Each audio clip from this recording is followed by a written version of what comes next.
சிம்பிளா சூப்பரா ஒரு எண்ணெய் கத்திரிக்காய் குழம்பு வைக்கலாங்களா? ரொம்ப சிம்பிள் ரெசிபிங்க. ஆனா டேஸ்ட் சூப்பரா இருக்கும். நான் இன்னைக்கு மீடியம் சைஸ் கத்திரிக்காய் 6 எடுத்திருக்கேங்க. பிஞ்சு கத்திரிக்காய் இருந்ததுன்னா இன்னும் 2 3 சேர்த்து எடுத்துக்கோங்க. இந்த மாதிரி நான் காமிச்சிருக்க மாதிரி 4 நடுவுல வெட்டிக்கலாம். உள்ள ஏதாவது பூச்சி இருக்கான்னு செக் பண்ணிக்கோங்க.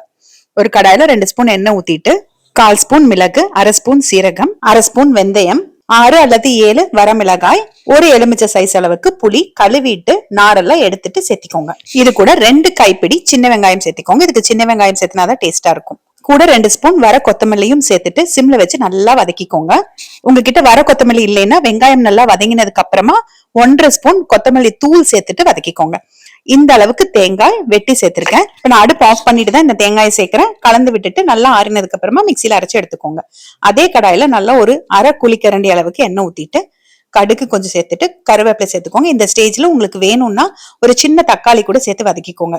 பெருங்காயத்தூள் சேர்த்துட்டு அதே எண்ணெயில நம்ம வெட்டி வச்சிருக்க அந்த கத்திரிக்காயை சேர்த்துட்டு நல்லா அந்த தோல் எல்லாம் பிரவுன் ஆகுற வரைக்கும் சிம்ல வச்சு வதக்கிக்கோங்க. நான் இன்னைக்கு தக்காளி சேர்க்காம தாங்க பண்ணியிருக்கேன்.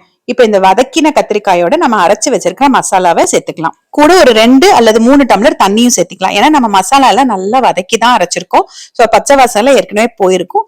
குழம்பு கொதிச்சு வர்றதுக்காக மட்டும்தான் நம்ம தண்ணி சேர்க்கிறோம். கொஞ்சமா மஞ்சத்தூள், ஒரு 3/4 ஸ்பூன் அளவுக்கு உப்பு சேர்த்துக்கோங்க. மீடியம் ஃபிளேம்ல ஒரு 5 நிமிஷம் வைங்க. குழம்பு கொஞ்சம் கெட்டி ஆயிருச்சு அப்படின்னா சிம்ல வச்சுக்கோங்க. சிம்ல வச்சுட்டீங்க அப்படின்னா அப்படியே எண்ணெய் பிரிஞ்சு மேல வருங்க. பாருங்க இந்த மாதிரி நல்லா வரும். சிம்ல வைக்கிறதுக்கு முன்னாடி டேஸ்ட் பண்ணிக்கோங்க. காரம் கம்மியா இருந்தா ஒரு 1/2 ஸ்பூன் சாம்பார் தூள் சேர்த்துக்கோங்க. இப்ப நல்லா எண்ணெய் பிரிஞ்சு வந்ததுக்கு அப்புறமா ஆஃப் பண்ணிக்கோங்க. குழம்பு திக்னஸ் பாத்துக்கோங்க. இல்லைன்னா இன்னும் கொஞ்சம் கொதிக்க வச்சுக்கோங்க. ஒரே ஒரு பிஞ்ச் அளவுக்கு சர்க்கரை அல்லது கரும்பு சர்க்கரை சேர்த்துக்கோங்க.